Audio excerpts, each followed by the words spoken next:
चुनाव आचार संहिता के अनुसार कोई भी राजनीतिक दल किसी भी धार्मिक नाम, प्रतीक या चिन्ह का इस्तेमाल नहीं कर सकता।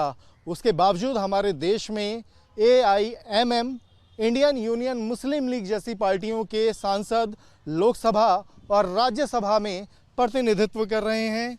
आखिर ये विरोधाभास क्यों? ये सवाल सुप्रीम कोर्ट में उठा है। इस बाबत बाकायदा याचिका दाखिल की गई है, जिस पर सुप्रीम कोर्ट ने गंभीर रुख अख्तियार करते हुए केंद्र सरकार और चुनाव आयोग को नोटिस जारी किया है कि 4 सप्ताह के भीतर अपना जवाब दाखिल करें। और ये याचिका दाखिल की है जितेंद्र नारायण ने, जो कि वसीम रिजवी होते थे।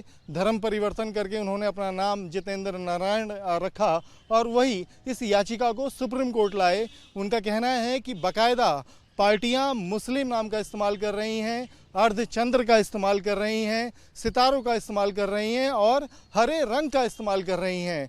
ये अगर सीधे तौर पर देखा जाए तो चुनाव आचार संहिता का उल्लंघन है। इसके ऊपर सुप्रीम कोर्ट को एक्शन लेना चाहिए। इस तरह के राजनीतिक दलों के ऊपर प्रतिबंध लगाना चाहिए।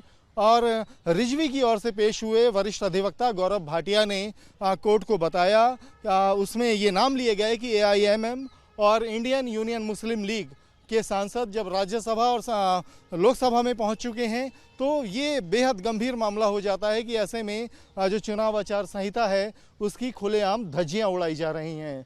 अब सुप्रीम कोर्ट के सामने जब मामला पहुंचा है तो सुप्रीम कोर्ट ने चुनाव आयोग और केंद्र सरकार को तलब कर लिया है।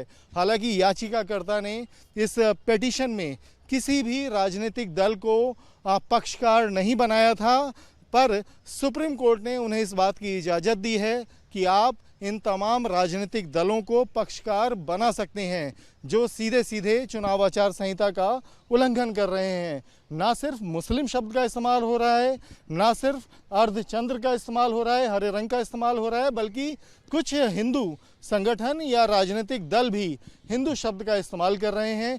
उनको लेकर भी ये याचिका है कि ये आप कह सकते हैं कि एक धर्म को लेकर नहीं है, चाहे वो हिंदू हो, मुस्लिम हो, दोनों के नाम का इस्तेमाल करना, दोनों के चिन्हों का इस्तेमाल करना गलत बताया गया है, जैसा कि चुनाव आचार संहिता में कहा गया है।